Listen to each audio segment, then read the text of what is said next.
Hello students, good evening. आज chemical equilibrium chapter 7 equilibrium वो शुरू करने के लिए जा रहे हैं हम। और उसी चैप्टर में केमिकल इक्विलिब्रियम से पहले के जो टॉपिक है फिजिकल इक्विलिब्रियम वाले, तो वो सारे ऑफलाइन क्लासेस में हम पढ़ चुके हैं और संडे को फिर से शायद वो वीडियो भी हम बना लें। लेकिन आज का टॉपिक है अपना केमिकल इक्विलिब्रियम और हम लोग वहीं से आज शुरू करने के लिए जा रहे हैं। केमिकल इक्विलिब्रियम क्या होगा? तो जैसे इसके पहले हम पढ़ चुके हैं कि physical equilibrium, for example H2O solid से H2O लिक्विड, यानी आइस मेल्ट हो चुका था लिक्विड में। याद आया ये वाला फिजिकल इक्विलिब्रियम आपको? वो थर्मोस फ्लास्क लिया था हमने। क्या लिया था? Thermos flask. और थर्मोस फ्लास्क के अंदर वो थर्मोस क्यों लिया था? ताकि इसका जो वॉल है वो एडियाबैटिक वॉल होता है, यानी हीट ना अंदर जाता है और हीट ना बाहर आता है। तो अगर इसमें मैंने थोड़ा सा पानी ले लिया 273 केल्विन पे, थोड़े से आइस क्यूब डाल दिए थे इसमें और थोड़ी देर के बाद इसमें इक्विलिब्रियम एस्टेब्लिश हुआ था, यानी कि आइस जितना मेल्ट हो रहा था उतना ही वाटर से आइस बन भी रहा था, यानी आइस टू वाटर इक्विलिब्रियम इसके अंदर एस्टेब्लिश हुआ था। तो आधे घंटे के बाद अगर आप वाटर जो भी है उसका मास और आइस का मास, दोनों का मास कांस्टेंट हो जाता है ना। आइस का मास चेंज होता है ना, वाटर का मास, दोनों का कांस्टेंट रहता है। इसका मतलब कि ये सॉलिड फेज और लिक्विड फेज के अंदर क्या आ चुका है? इक्विलिब्रियम। और H2O लिक्विड से उसी टाइम H2O सॉलिड, थोड़ा बहुत लिक्विड सॉलिड में कन्वर्ट हो रहा था और सॉलिड लिक्विड में, और दोनों ही प्रोसेस फॉरवर्ड और रिवर्स दोनों के अंदर इक्विलिब्रियम एस्टेब्लिश हो चुका था। तो ये वाला जो इक्विलिब्रियम हम ऐसे पढ़े थे, तो इसमें कोई कंपोजिशन चेंज नहीं हो रहा है, सिर्फ फेज ट्रांसफर हो रहे हैं। क्या ट्रांसफर हो रहे हैं? सिर्फ फेज। तो या ऐसे टाइप के जितने भी इक्विलिब्रियम हम पढ़ चुके हैं वो फिजिकल इक्विलिब्रियम। लेकिन आज को हम फिजिकल नहीं पढ़ने वाले, कौन सा पढ़ने वाले हैं? केमिकल। तो केमिकल इक्विलिब्रियम क्या होगा? आप आंसर भी दे सकते हो मुझे। केमिकल इक्विलिब्रियम क्या होगा?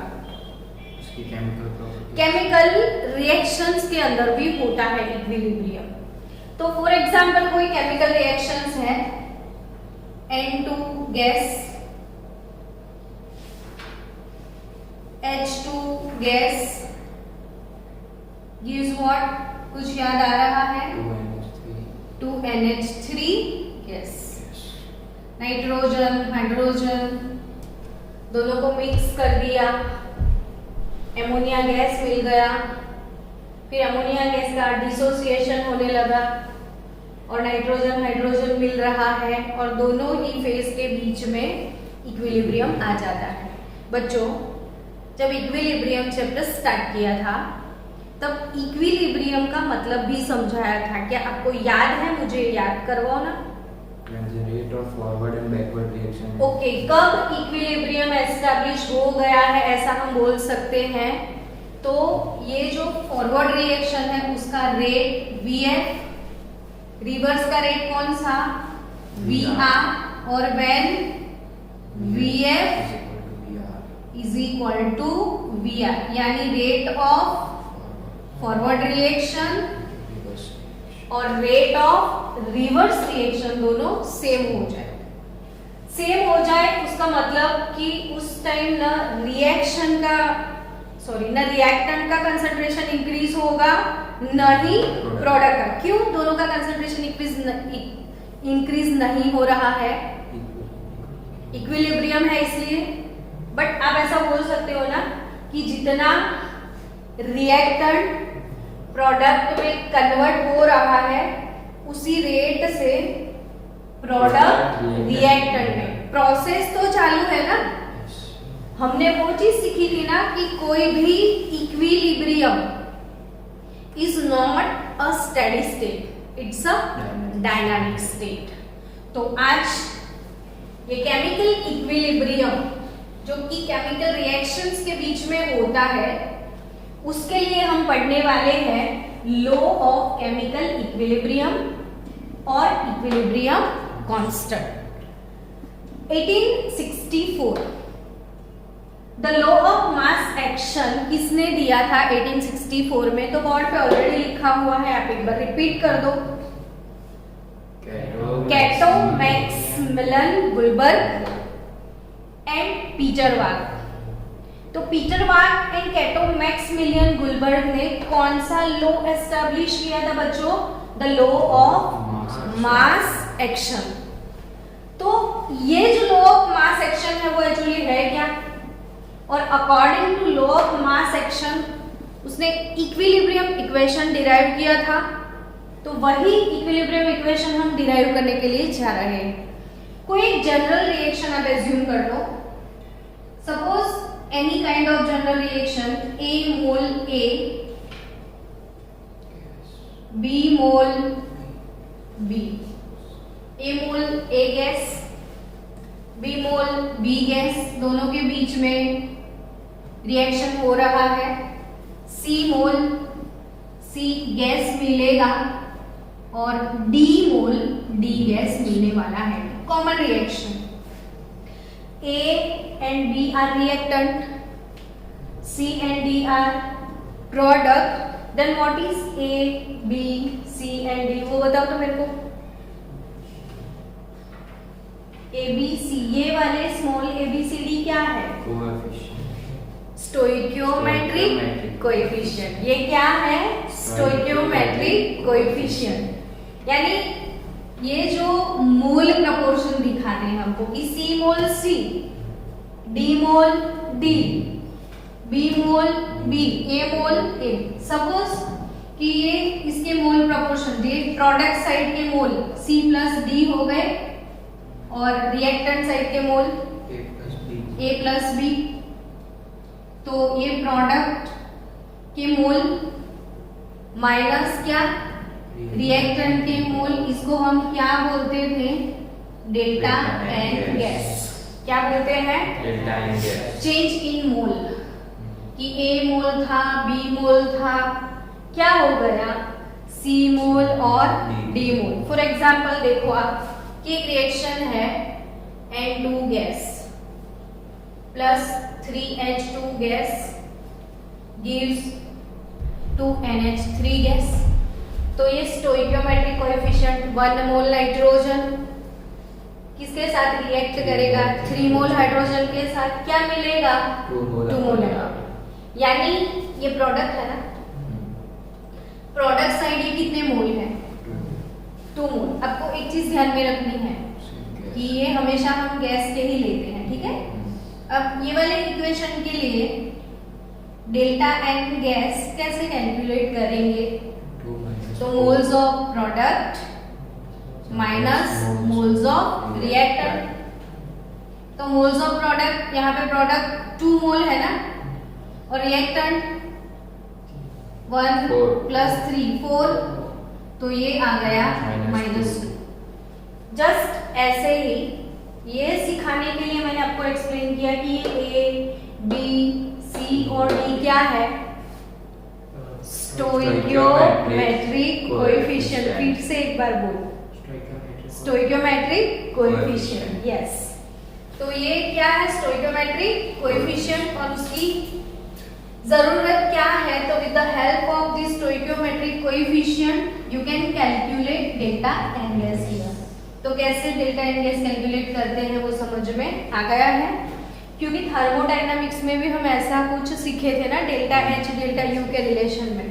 ठीक है, चलो अब बच्चों आज का हमारा फोकस तो ये केमिकल इक्विलिब्रियम और इक्विलिब्रियम कांस्टेंट पे है, तो उसके डेरिवेशन की ओर चले हम। तो उसका डेरिवेशन कैसे करना है? ओके, तो अगर A मोल A यानी इस पे जो भी फॉरवर्ड रिएक्शन है पहले उस पे फोकस करते हैं, तो हमारा फॉरवर्ड रिएक्शन कौन सा है इधर कि A mole A, B mole B, C mole C और D मोल D। सिर्फ मैंने फॉरवर्ड लिखा है। अब जो भी फॉरवर्ड रिएक्शन है उसका रेट VF मतलब क्या? Rate of forward reaction. आपको क्या लगता है रेट किस चीज पे डिपेंड करता है? कोई भी रिएक्शन का रेट तो जनरली रिएक्टेंट पे डिपेंड करेगा ना। कोई भी केमिकल रिएक्शन अभी स्टार्ट ही नहीं हुआ समझ, तो हमारे पास सिर्फ पहले क्या होगा? रिएक्टेंट ही होगा। सबसे पहले क्या होगा हमारे पास? रिएक्टेंट, फिर बाद में रिएक्टेंट क्या करेंगे? रिएक्शन, तब जाके क्या मिलेगा? प्रोडक्ट। तो ऑब्वियसली रेट किस चीज पे डिपेंड करेगा? रिएक्टेंट पे डिपेंड करेगा ना। चलो, कोई एक रूम के अंदर किसी एक बंदे को बिठा दिया, उसको एप्पल खाना है। क्या खाना है उसको? एप्पल। अब सोचो कि उसको 4 एप्पल खाने को दिए, पूरे दिन में कितने खाने हैं उसको? 4। वो कैसे खाएगा? आराम से खाएगा। बट मान लो उसको पूरे दिन में खाने 100 एप्पल, तो वो कैसे खाएगा वो बताओ? तो बड़ी स्पीड से खाएगा, यानी बहुत ज्यादा काम बाकी है तो आपका स्पीड थोड़ा ज्यादा होगा, बहुत कम काम बाकी है तो आप आराम से करोगे। यानी सिंपल वाली बात है कि कोई भी रिएक्शन का रेट जनरली किस पे डिपेंड करता है? हाँ, वही है लॉ ऑफ मास एक्शन, यानी कितना मास है रिएक्टेंट का उस पे डिपेंड करता है। तो rate of forward reaction proportional to concentration of A concentration of B। कुछ नोटिस किया आपने कि मैंने कंसंट्रेशन ऑफ A ऐसा बोला और ब्रैकेट में लिखा, तो यानी कि ये जो स्क्वायर ब्रैकेट है उसी को हम बोलते हैं कंसंट्रेशन, और ये वाला जो स्क्वायर ब्रैकेट है वो कंसंट्रेशन को कौन से यूनिट में दिखाता है? मोल पर लीटर। ये कंसंट्रेशन कौन सी यूनिट में शो करता है? मोल पर लीटर में। तो VF is equal to concentration of A, लेकिन ये स्टोइकियोमेट्रिक कोएफिशिएंट क्या होगा? तो वो पावर में जाएंगे। डन? Equation number 1। लेकिन ये प्रोपोर्शनैलिटी हटाई जाएगी नहीं, तो VF is equal to K concentration of A to the power A and B to the power B। Equation number 1, और इसको KF लिख दे हम। चलो, अब नेक्स्ट, ये फॉरवर्ड के लिए हो चुका। अब सेकेंड रिएक्शन हम कौन सा लेने वाले हैं? रिवर्स रिएक्शन के बारे में। तो अगर रिवर्स रिएक्शन हम लेते हैं तो C D से D, A mole A, B mole B, ये अभी फॉरवर्ड हो गया। ठीक है, जो प्रोडक्ट थे वो क्या हो गए? रिएक्टेंट। अब स्टूडेंट इसके लिए मुझे रेट लिखना है, तो V R proportional to what? क्या लिखेंगे हम? Concentration of C, concentration of D, और स्टोइकियोमेट्रिक कोएफिशिएंट वो पावर में चले गए। Then what is VR here? तो KR CC DD। आप समझ गए मैडम, इसको लिखने वाले हैं इक्वेशन नंबर 2। अब ये VF मिला, ये क्या मिला? VR। तो एट इक्विलिब्रियम आप क्या बोलोगे? तो at equilibrium VF is equal to VR। Equilibrium पे क्या होगा? VF is equal to VR। So KF concentration of A raise to K, concentration of B raised to B, is equal to Kr concentration of C raised to C, D raised to D. concentration of B raised to D. तो बच्चा Kf upon Kr क्या करेंगे बोलो? Cc dd AA BB हो गया। और इसके लिए कुछ नया कांस्टेंट डाल दे। कांस्टेंट डिवाइडेड बाय कांस्टेंट क्या होगा? कांस्टेंट ही होगा। तो K इक्विलिब्रियम लिख दे। तो C raise to C, B raise to D, A raise to A और B रेज टू B, यानी K इक्विलिब्रियम, यानी इक्विलिब्रियम कांस्टेंट जो है वो किस पे डिपेंड करता है? क्या बोल सकते हो इसको वर्ड्स में? concentration of reactant. Equilibrium constant is equal to the product of concentration divided by product of reactant. तो concentration upon concentration of product upon concentration of reactant. अब स्टूडेंट के इक्विलिब्रियम का वैल्यू, के इक्विलिब्रियम इज इक्वल टू कब हमें Kc लिखना है वो समझना है। तो ये जो भी रिएक्शन है इसमें कितने स्पीसीज हैं हमारे पास? A, B, C, D। अगर सबकी कंसंट्रेशन हमारे पास मोल पर लीटर में है, आपको ऐसा बोल दिया कि ये 2 मोल पर लीटर है, ये 3 मोल पर लीटर है, आया समझ में? यानी अगर जितने भी स्पीसीज है सबकी कंसंट्रेशन आपको कौन सी यूनिट में दी गई है? मोल पर litre. If concentration of all species given in mole per liter, then we can write K equilibrium as a Kc। तो हमें कैसे लिखना है Kc? तो यही चीज C raise to C, D raise to D, A raise to A और B raise to B। इसको ऐसे नहीं लिखना है, ऐसे लिखना है तो भी आप लिख सकते हो कि C D D C A और C B D। ये C रिप्रेजेंट करता है कंसंट्रेशन। अब आप इसका यूनिट सोचने जाओ तो क्या यूनिट होगा?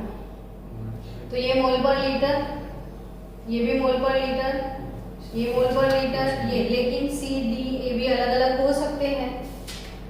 तो हमेशा Kc का यूनिट क्या रहेगा? तो unit of Kc is depend upon the reaction. Stoichiometric coefficient पे ही डिपेंड करेंगे ना, जैसा जैसा रिएक्शन वैसा वैसा उसका यूनिट। अभी हम आगे जब जाएंगे ना तो सीखेंगे कि उसके यूनिट कैसे बनते हैं। चलो ये आप लोगों ने लिखा हुआ है ना, तो इसको हटाते हैं। Kp Kc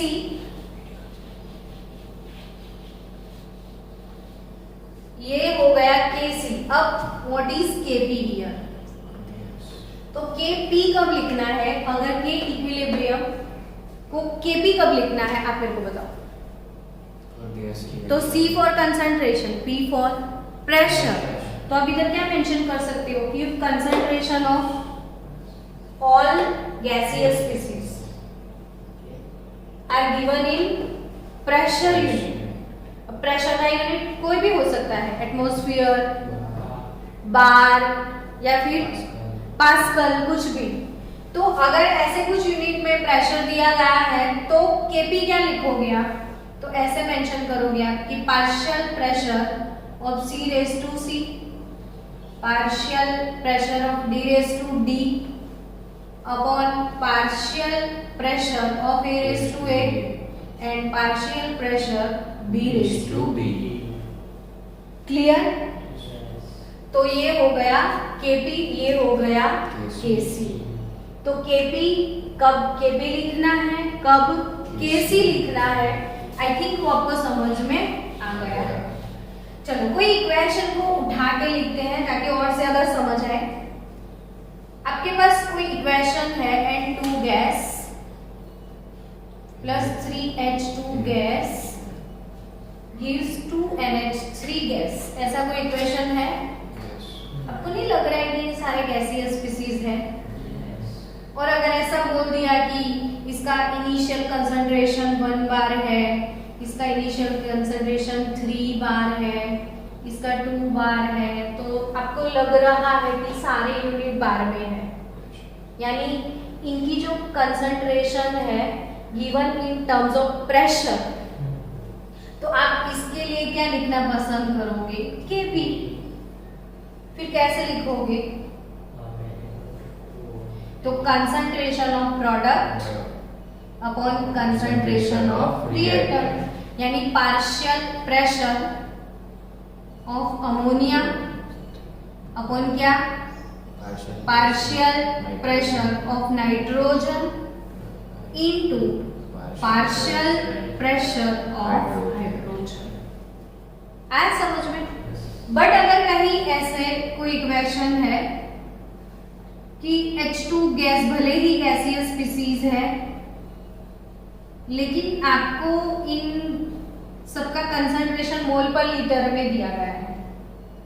कंसंट्रेशन आपको ऐसा बोल दिया है कि ये 1 मोल था, ये 5 मोल था, फिर उसके बाद जो आप कंसंट्रेशन की ये कंटेनर कितने लीटर का था उसके हिसाब से मोल पर लीटर निकालोगे आप। तो अगर ये कंसंट्रेशन मोल पर लीटर में है, कौन सी यूनिट में है?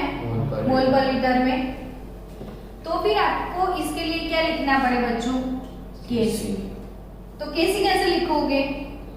तो कंसंट्रेशन ऑफ HI², डिफरेंस पता चला? ये पार्शियल प्रेशर है, ये कंसंट्रेशन। पार्शियल प्रेशर क्या होता है बच्चों? Individual pressure of gas, individual pressure of any gas, कोई भी गैस का खुद का pressure, that is partial pressure. समझ आ रहा है? ओके। तो HI² upon H2 and concentration of I2, तो ऐसे लिखोगे आप Kc, ऐसे लिखोगे आप Kp। और आई थिंक आपको समझ आया कि नहीं आया? ओके। तो चलो देखो, उसके साथ साथ उसका यूनिट भी डिराइव करते हैं। सपोज यहाँ पे प्रेशर का यूनिट आपने बार लिया, तो बार स्क्वायर होगा कि नहीं? इसका यूनिट आपने बार लिया तो बार स्क्वायर होगा, फिर इसका बार होगा और इसका बार क्यूब होगा, तो अल्टीमेटली 3 + 1 4 और ये 2 - 4, तो अल्टीमेट यूनिट क्या होगा? बार रेज टू 2 - 4, तो बार रेज टू -2। देखा? यानी Kp Kc कई बार बोलते हैं तो बच्चों का आंसर यही आ जाती है, वो तो यूनिटलेस होते हैं, कांस्टेंट है, तो ये यूनिटलेस नहीं है। जैसा जैसा रिएक्शन वैसा वैसा यूनिट। अब इसका बताओ यूनिट, तो मोल पर लीटर का क्या हो जाएगा? स्क्वायर अपॉन मोल पर लीटर, तो ये यूनिटलेस हो जाएगा। ये कैसा हो जाएगा? यूनिटलेस। लेकिन हमेशा यूनिटलेस नहीं होगा। कौन सा यूनिट होगा? According to reaction. आप हंसते रहना वरना मैं सो जाऊंगी, तो मुंह लटका के मत बैठो, हंसते हंसते पढ़ो ताकि मुझे प्रॉब्लम ना आए। आपको मैंने अभी क्या सिखाया समझ में आया कि नहीं आया बच्चों? आया तो बताओ आपने क्या सीखा? Kp Kc यानी इक्विलिब्रियम कांस्टेंट। हंसो हंसो। चलो अब क्या किया जाए, तो इन दोनों के बीच का रिलेशन एस्टेब्लिश करते हैं कि व्हाट इज द रिलेशन। अच्छा, हमने वो जो लास्ट में डिराइव नहीं किया Kp Kc का रिलेशन, उसे ही बोलते हैं इक्विलिब्रियम इक्वेशन। क्या बोलते हैं उसको? इक्विलिब्रियम इक्वेशन, जो गुलबर्ग और वाग ने एस्टेब्लिश किया था। अब क्या पढ़ने के लिए जा रहे हैं हम? Relation between Kp and Kc। Again very nice theory. Kp Kc कोई जनरल इक्वेशन आपका फेवरेट हो गया, अब तो नहीं है, तो A B C C D। चलो Kp लिखा हूं, मुझे Kp कैसे लिखते हैं? partial pressure of C raised to C P C C P D D P A A P B B। लेकिन ये P A P B B C क्या है? Partial pressure of individual gases. अब student P for pressure, states of matter chapter पढ़ लिया कि अभी भी बाकी है? पढ़ लिया। इसमें प्रेशर आइडल गैस इक्वेशन याद है? PV nRT। दैट्स गुड, आपने आंसर तो दिया। PV इज इक्वल टू क्या? nRT। तो P इज इक्वल टू क्या होगा वो बताओ? N बाय V RT हो गया। N क्या होता है? मोल। V वॉल्यूम, तो मोल पर लीटर हो गया। और मोल पर लीटर तो कंसंट्रेशन, ऐसा नहीं बोलते हैं? तो P is equal to CRT। सोचता है कि पहले कितने मासूम थे, अब क्या से क्या हो गए देखते देखते, कि ये इक्वेशन ऐसा भी हो जाएगा, सोचा ही नहीं था। चलो अब सोचो, P is equal to CRT, तो P इज इक्वल टू क्या? CART। PB is equal to क्या? CBRT। PC CCRT और PD CDRT। PA PB PC PD। अब ये वैल्यू को क्या किया जाए? Kp इक्वेशन में इनपुट किया जाए। PC की जगह पे क्या लिखो? CC RT raise to C CD RT raise to D CA RT raise to A CB RT raise to B। Done. तो Kp क्या होगा वो बताओ? तो C C C C D D C A A C B B into RT का क्या हो जाएगा वो बताओ? तो RT raise to C plus D minus A plus B। इसलिए मैंने स्टार्टिंग में आपको एक्सप्लेन किया था कि ये डेल्टा N गैस हो गया। तो Kp इज इक्वल टू, ये क्या हो गया? Kc into RT raise to delta N gas. Done. अब आपको लगता है कि ये तो कितना इजी रिलेशन था, और इतने ही इजी रिलेशन से क्वेश्चन आ जाते हैं। फिर हमको लगता है ओहो नीट तो कितना टफ था। तो ऐसा क्यों? जब इतना इजी आपको आ गया और क्वेश्चन टफ लगे, ऐसा क्यों? लगेंगे टफ तो बोलो तो सही, नहीं लगेंगे मैडम? नहीं लगेंगे ना यार, आप किससे पढ़ रहे हो? तो फिर ऐसी छोटे छोटे कैसे एमसीक्यू आएंगे वो देखते तो हैं पहले। तो कौन सा रिलेशन डिराइव किया वो बोल दो एक बार। Kp is equal to Kc Kp is equal to Kc, फिर RT raise to delta N gas. ये R क्या है? गैस कांस्टेंट, और T टेम्परेचर। तो Kp is equal to Kc into RT raise to delta N gas. अब इन दोनों के बीच का जो रिलेशन है ना, उसके क्वेश्चन आते हैं। तो क्या रिलेशन इतना इजी नहीं होगा?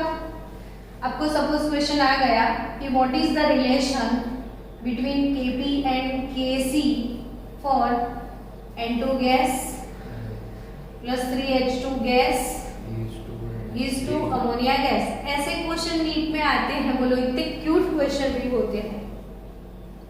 बट हम लोग भूल जाते हैं इतने सिंपल रिलेशन को, तो कैसे निकालोगे समझाओ मेरे को। तो आपको सबसे पहले क्या कैलकुलेट करना है, कैसे कैलकुलेट करोगे, तो प्रोडक्ट माइनस रिएक्टेंट, इसकी प्रोडक्ट कितनी है 2 मोल है, 3 + 1 तो ये क्या आया -2 यानी लेस देन 0 आया। तो if delta N gas less than 0 होता है, यानी ये लेस देन 0 तो नेगेटिव हो गया। तो अगर ये नेगेटिव है ना तो होगा क्या, Kp = Kc delta RT raise to delta N gas यानी -2 हुआ। तो इसको +2 कैसे बनाए, तो वो -2 से +2 अपॉन में चला जाएगा, RT का स्क्वायर हो जाएगा। ऐसे MCQ भी आते हैं कि Kp = Kc/RT²। लेकिन हम लोग देख के डर जाते कि इतना अजीब कहाँ से आया, बट ये डेल्टा एन गैस निकाल दिया तो ये आया, मतलब Kc divided by something then it is Kp ना। इसका मतलब क्या हुआ कि Kp less than Kc, yes और नो। हेलो, बच्चा सोता है कि जागता है, तो तूने क्या सीखा अभी कि delta N gas less than 0 तो Kp लेस देन Kc। तो बाकी के 2 रिलेशन में बताओ कि आप समझ गए कि if delta N gas greater than 0 आएगा तो Kp ग्रेटर देन Kc रहेगा, और इफ डेल्टा एन गैस खुद 0 हो गया तो Kp और Kc दोनों सेम हो जाएंगे। तो relation between Kp Kc thermodynamics में भी ऐसे रिलेशन थे, किसके बीच में थे याद आया, delta H = delta U plus delta N gas RT।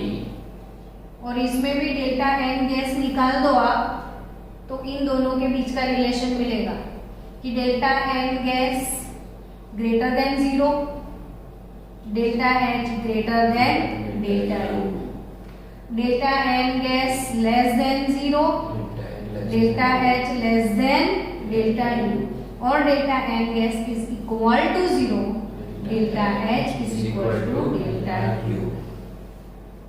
Clear. तो ये सेम, ये दोनों रिलेशन एक जैसे ही है और ऐसे ही पूछते हैं, तो आपका कंसेप्ट क्लियर हो चुका। तो अब नेक्स्ट लेक्चर में हम लोग Kp Kx का रिलेशन करेंगे और फिर forward reaction, reverse reaction, basic thing, और उसके बाद हम नीट के MCQ सॉल्व करेंगे।